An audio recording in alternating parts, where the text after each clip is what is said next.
Les invito a ir a Juan capítulo 15 y vamos a hacer la lectura en los versos 17 al 20. Juan capítulo 15 versos 17 al 20. La palabra del Señor dice: estas cosas os mando para que os améis los unos a los otros. Si el mundo os aborrece, sabed que a mí me ha aborrecido antes que a vosotros. Si fuerais del mundo, el mundo amaría lo suyo, mas porque no sois del mundo, antes yo os elegí del mundo, por eso el mundo os aborrece. Acordaos de la palabra que yo os he dicho: el siervo no es mayor que su Señor. Si a mí me han perseguido, también a vosotros os perseguirán. Si han guardado mi palabra, también guardarán la vuestra. Palabra de Dios. Cuando nosotros estudiamos toda la sección que va desde el capítulo 15 hasta el capítulo 16, vamos a encontrar que Cristo está prácticamente despidiéndose de sus discípulos en el día previo a su muerte en cruz. Y Él les está dando varias instrucciones, especialmente unas instrucciones consoladoras. Si ustedes se dan cuenta, en el verso 1 al 11, Jesús ya les dijo a sus discípulos que deben permanecer en Él. Y luego en los versos 12 al 17 les dijo que se amen los unos a los otros como evidencia de que están unidos a Él. Y ahora, entre los versos 17 y 20 e incluso hasta el verso 27, el Señor exhorta a sus discípulos a que den testimonio de Él ante el mundo. Pero Cristo les dice que este testimonio que ellos van a dar de Él será ante un mundo malo, ante un mundo que lo aborrece, ante un mundo que no aprecia el valor de lo eterno de la predicación del Evangelio. Esa es la razón por la cual el tema principal de esta sección es la hostilidad del mundo contra Cristo y contra la iglesia, contra su pueblo. Y este odio se menciona varias veces en este texto, lo cual es una prueba irrefutable de que el mundo y el cristianismo son totalmente incompatibles. Son como el fuego y el agua. Son opuestos diametralmente irreconciliables. Jesús, a comienzos del capítulo 15, habló de sus amigos. A sus discípulos los llamó sus amigos, y sus amigos son los que hacen la voluntad de su Padre y permanecen en el amor de Cristo. Por el contrario, el mundo, es decir, aquellos que no creen en el Evangelio, no están en el amor de Jesús porque no hacen la voluntad del Padre. Por lo tanto, no son sus amigos. Pero no solamente no son sus amigos, sino que también experimentan enemistad y antagonismo contra Cristo y contra los verdaderos creyentes. Y esa es la razón por la cual Cristo continúa entonces consolando a los suyos, anunciándoles de antemano que el mundo los odiará. El mundo los enviará a la cárcel. El mundo los despreciará. El mundo los tendrá por locos y a algunos incluso los asesinarán. Así que les invito a analizar estos pasajes y aprender sobre el cristiano frente al odio del mundo.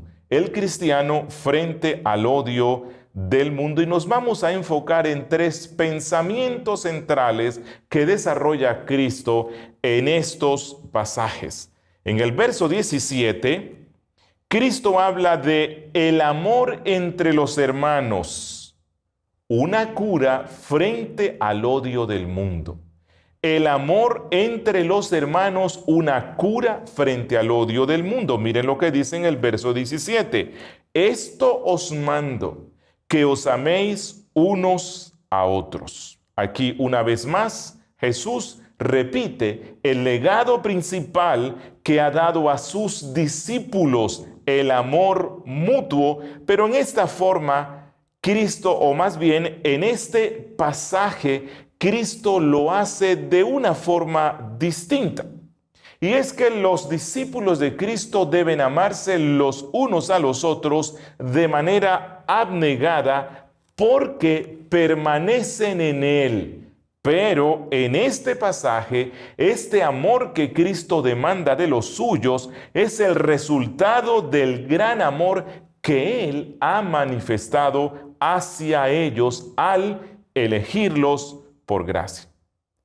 Como dijo alguien comentando este texto, la lógica es sencilla y clara. Yo, que por mí mismo no soy digno de ser amado, no puedo amar a mi hermano, que a menudo tampoco es muy digno de ser amado, por lo menos tal como yo lo veo, a no ser que yo constantemente reflexione y permanezca en el amor de Cristo por mí. Hasta aquí la cita. Mis hermanos, ¿cuán importante entonces debe ser la práctica del amor entre los cristianos? Porque Jesús insiste una y otra vez en este mandato. Y esto debe humillarnos porque Cristo tuvo que repetirlo. Fue necesario que lo repitiera varias veces, tal vez porque Él sabía que el amor entre nosotros, sus discípulos, iba a ser una de las falencias más grandes. Y entonces Cristo dice, esto os mando, esto les ordeno. Mis hermanos, con cuánta obediencia y sujeción debemos escuchar este mandato expreso de Cristo, y sus palabras deben resonar por siempre en nuestros corazones. Esto os mando. Y los apóstoles entendieron bien esto de tal manera que sus cartas están llenas de un eco claro de este mandato de Cristo. Miren, Pablo en Romanos 12:10 dice, amaos los unos a los otros con amor fraternal, en cuanto a honra, prefiriéndoos los unos a los otros. Y Pablo en Efesios 4:2 dice, soportándoos con paciencia los unos a los otros en amor. Ese es un mandato expreso para la iglesia. Colosenses 3:13, Pablo hablándole a la iglesia dice, soportándoos unos a otros y perdonándoos unos a otros, si alguno tuviere queja contra otro, de la manera que Cristo os perdonó, así también hacedlo vosotros. Y el apóstol Pedro no se queda atrás, y él en su primera carta, en el capítulo 3, versículo 8 dice, finalmente, sed todos de un mismo sentir, compasivos, amándoos fraternalmente, misericordiosos, amigables. Preguntémonos, ¿por qué Jesús inicia esta sección relacionada con el odio del mundo contra Él y los suyos, recordando el mandamiento del amor fraternal entre cristianos? Porque ahora Cristo hablará del odio y del aborrecimiento que el mundo manifestará hacia ellos, y que los cristianos solo pueden esperar odio del sistema mundano, pero cuanto más odio reciba la iglesia del mundo, más nos amaremos entre nosotros mismos, de manera que amándonos más entre nosotros, haremos frente al odio del mundo. El segundo pensamiento que quiero que observemos está en el verso 18. Cristo como ejemplo del odio del mundo. Dice el verso 18, si el mundo os aborrece, sabed que a mí me ha aborrecido antes que a vosotros.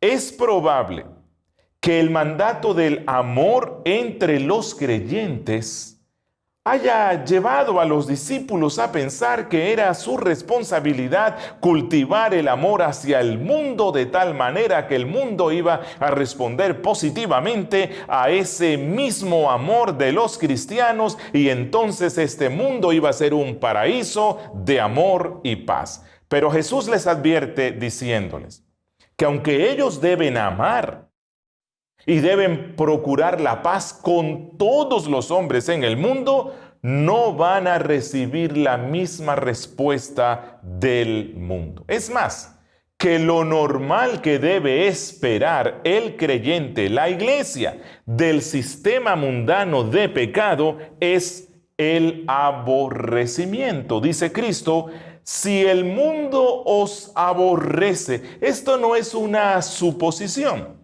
Esto no es una probabilidad, no, realmente el mundo odia a los discípulos del Nazareno. Y es que este odio se manifestó a través de la religión falsa del judaísmo del siglo I. Se manifestó a través del Imperio Romano. Se manifestó a través del sistema pagano imperante de ese tiempo y este odio sigue manifestándose el día de hoy a través de una sociedad más secularizada, más relativista, más pragmática y contraria a los valores del cielo.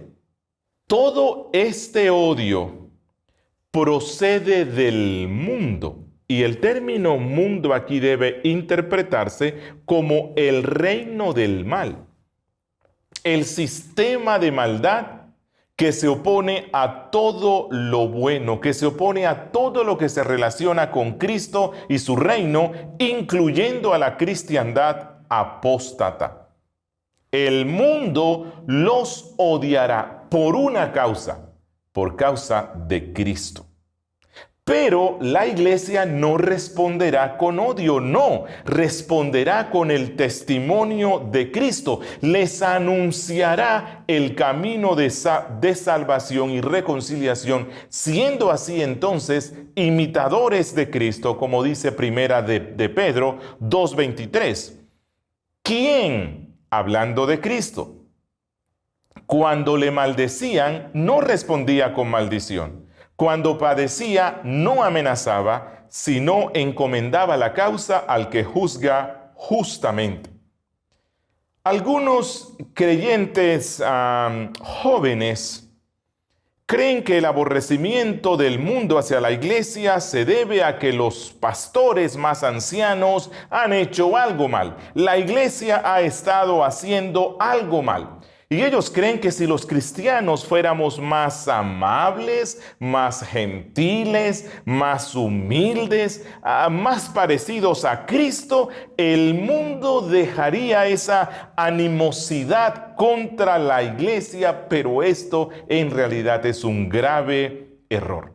La verdad es que entre más nos parezcamos a Cristo, entre más semejantes seamos a Cristo, más rechazo vamos a sufrir. Y la prueba más concluyente de esto se encuentra en el trato que recibió Cristo, nuestro bendito Redentor, Dios caminando en medio de los hombres. La Biblia dice que Él fue despreciado y rechazado por los hombres. Miren, si el amor más puro caminó por esta tierra y fue rechazado por los hombres, si la bondad encarnada fue rechazada por el mundo, fue odiada por el mundo, si la más feroz enemistad fue lo que encontró nuestro bendito Redentor, quien hizo el destello más grande del puro y esplendoroso amor, entonces los creyentes jamás debemos esperar admiración del mundo. Y en los versos 19 al 20, Jesús nos habla de las causas del odio del mundo. Dice el verso 19, si fuerais del mundo, el mundo amaría lo suyo. Pero porque no sois del mundo, antes yo os elegí del mundo, por eso el mundo os aborrece. ¿A qué se debe el odio del mundo hacia la iglesia? Bueno, se debe a que nosotros no somos del mundo. Y especialmente a que nosotros pertenecemos a aquel a quien el mundo odia, es decir, a Cristo. Miren, el mundo no odia nuestros pecados, no. El mundo no odia nuestras imperfecciones. El mundo odia la gracia de Dios en nosotros. Es más, el mundo ama toda la mundanalidad que puede ver en el creyente, pero odia toda la santidad que hay en ellos. Esa es la razón por la cual Pablo en 2 Timoteo 3:12 dijo, y también todos los que quieran vivir piadosamente en Cristo Jesús padecerán persecución. ¿Por qué el mundo aborreció a Jesús? Porque él tuvo una vida perfecta y santa. Él fue irreprochable en todo, por eso fue odiado. Pero amaron a Barrabás, quien representaba el sistema mundano de pecado, sí. Pero Jesús consuela a sus discípulos diciéndoles que antes del mundo odiarlos a ellos, ya lo había odiado a él. Ya lo habían odiado a él con todas sus fuerzas, a tal punto que deseaban su muerte, y esto es un consuelo para el creyente. ¿Por qué? Porque el odio del mundo es una prueba de que le pertenecemos al Salvador. Sí. El odio del mundo es una prueba de que el mundo está viendo en nosotros a Jesús, de que somos sus discípulos. Dice Cristo, si fuerais del mundo, el mundo amaría lo suyo. Es decir, si vuestro carácter fuera como el del mundo, el mundo te amaría. Si tus costumbres fueran como las costumbres mundanas, ellos te amarían.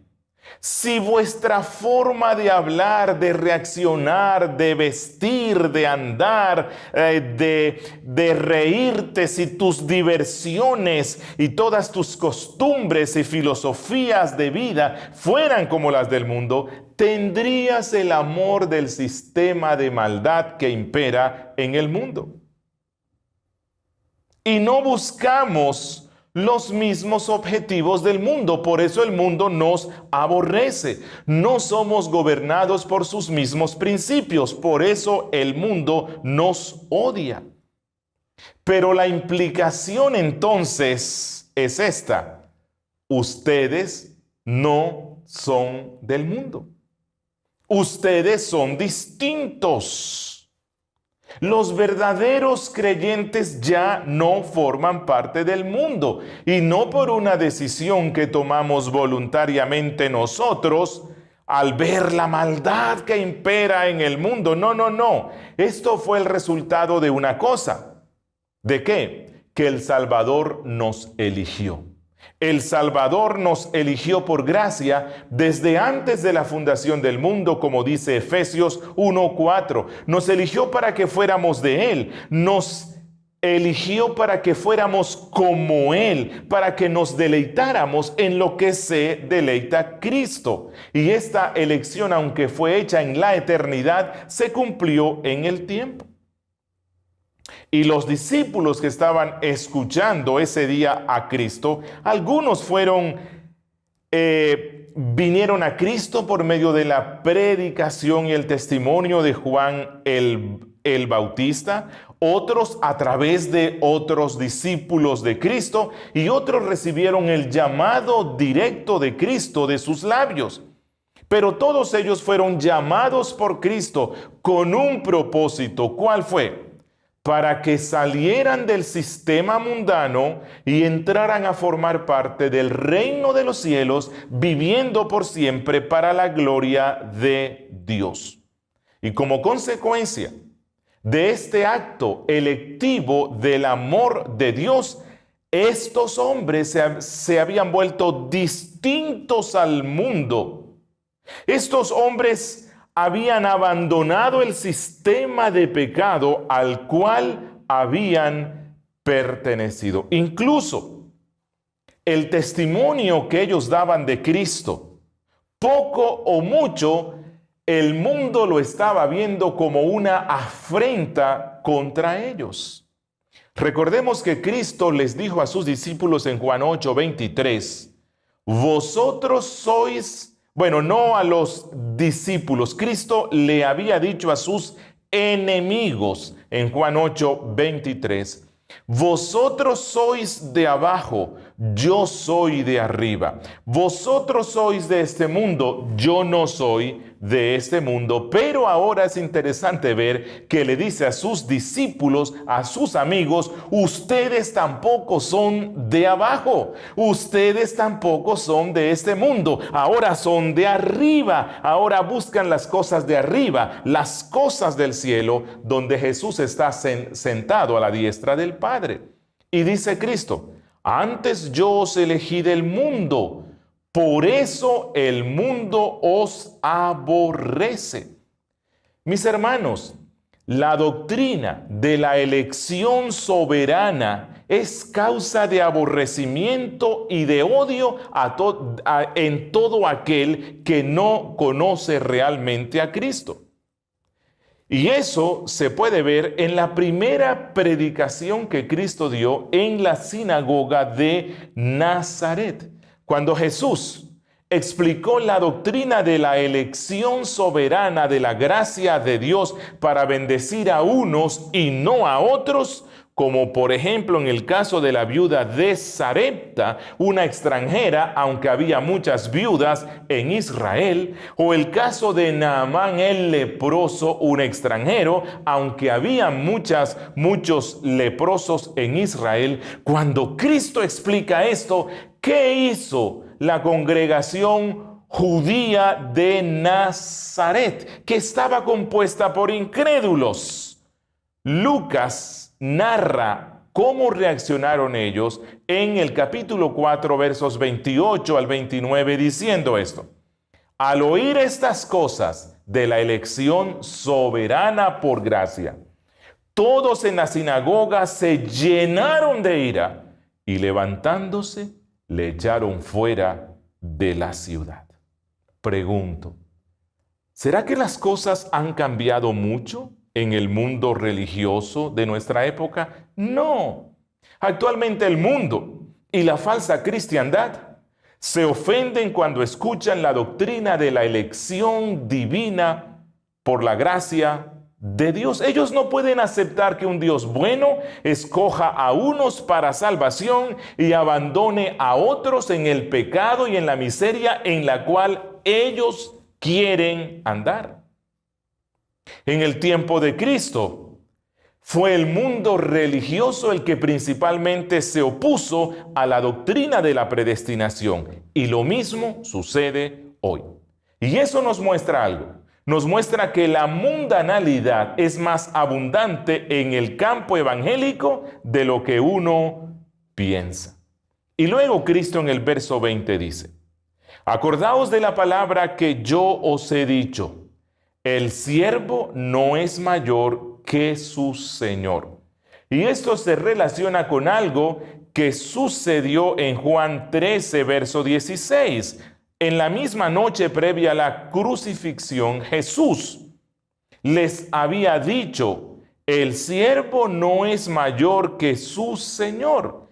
Y esto resalta que si el Señor de los cielos se humilló para lavarle los pies a los discípulos, entonces, por este principio de relación y superioridad, Señor-siervo, Ellos debían entonces ser más diligentes en acto de servicio humilde para con sus hermanos en la fe. Así que Cristo, recordando ese principio que les dijo unas horas antes, les dice que si al Señor, si a su Maestro, el mundo lo odió, lo aborreció y lo rechazó, entonces ellos deben esperar lo mismo. Y esa es la razón por la cual él continúa diciendo, si a mí me han perseguido, también a vosotros os perseguirán. Y esto nos muestra que esta es una marca por la cual los verdaderos discípulos de Cristo pueden ser conocidos. Todo lo que el mundo hizo con su maestro, lo harán con ellos. Que el discípulo no puede esperar amor del mundo, ni la comprensión del mundo, ni la complacencia del mundo, ni la aceptación del mundo, porque el mundo no hizo eso con Cristo. Y el mismo apóstol Juan, el que escribe este evangelio, recordando estas palabras de Cristo, instruyó a la iglesia en 1 Juan 4, 4 al 5, diciendo, hijitos, vosotros sois de Dios y los habéis vencido, porque mayor es el que está en vosotros que el que está en el mundo. Ellos son del mundo, por eso hablan del mundo y el mundo los oye. Y Jesús también había anunciado la misma verdad en otro lugar cuando dijo en Mateo 5, 10 al 12, bienaventurados los que padecen persecución por causa de la justicia, porque de ellos es el reino de los cielos. Bienaventurados sois cuando por mi causa os vituperen y os persigan y digan toda clase de mal contra vosotros mintiendo. Gozaos y alegraos, porque vuestro galardón es grande en los cielos, porque así persiguieron a los profetas que fueron antes de vosotros. Miren, cuán tontos son aquellos movimientos cristianos e iglesias que propenden por adaptarse al sistema mundano o al mundo supuestamente con el fin de ganarlos para Cristo. Eso es una locura, eso es contrario al evangelio mismo. Si nos adaptamos al mundo para ganarlo para Cristo, entonces no estamos ganando al mundo, más bien nosotros nos estamos vendiendo al mundo. Y la iglesia termina siendo del mundo, para el mundo y en consecuencia condenada con el mundo. ¿Cuántos líderes, cuántas instituciones y movimientos cristianos y asociaciones son ahora admirados y estimados por el mundo? Bueno, eso es una contradicción. La iglesia ha olvidado la severa reprimenda de Santiago en el capítulo 4, versículo 4. ¡Oh almas adúlteras! ¿No sabéis que la amistad del mundo es enemistad contra Dios? Cualquiera pues que quiera ser amigo del mundo se constituye enemigo de Dios. ¿Por qué Santiago los está tratando como adúlteros? Porque están buscando un amor ilícito.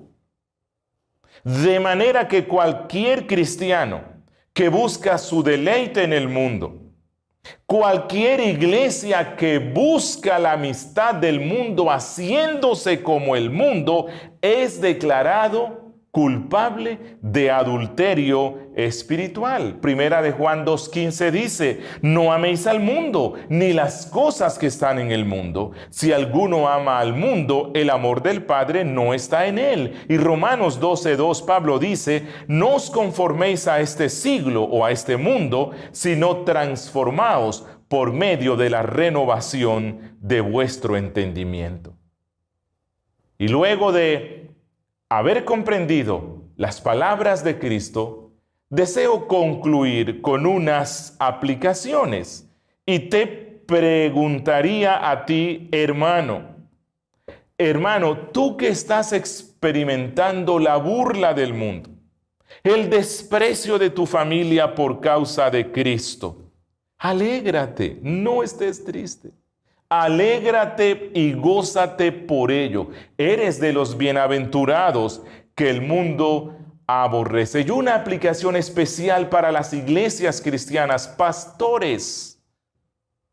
Entre más nos parezcamos al mundo, menos lo impactaremos.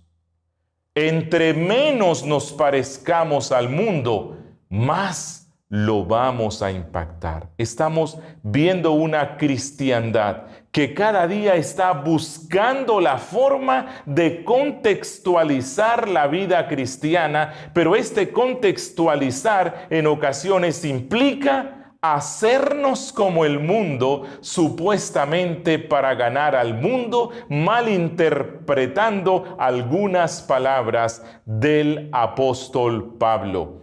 Si usted se hace como el mundo lo ama, pero si el mundo te ama, entonces no eres discípulo de Cristo. Que Dios ayude a la cristiandad latinoamericana para que cada día asumamos nuestro compromiso en reflejar el carácter de Cristo y predicar el Evangelio de Cristo de una forma fiel, con amor, sí, sin ofender innecesariamente. Y algunos, los escogidos, vendrán a la fe, y los que no, nos odiarán.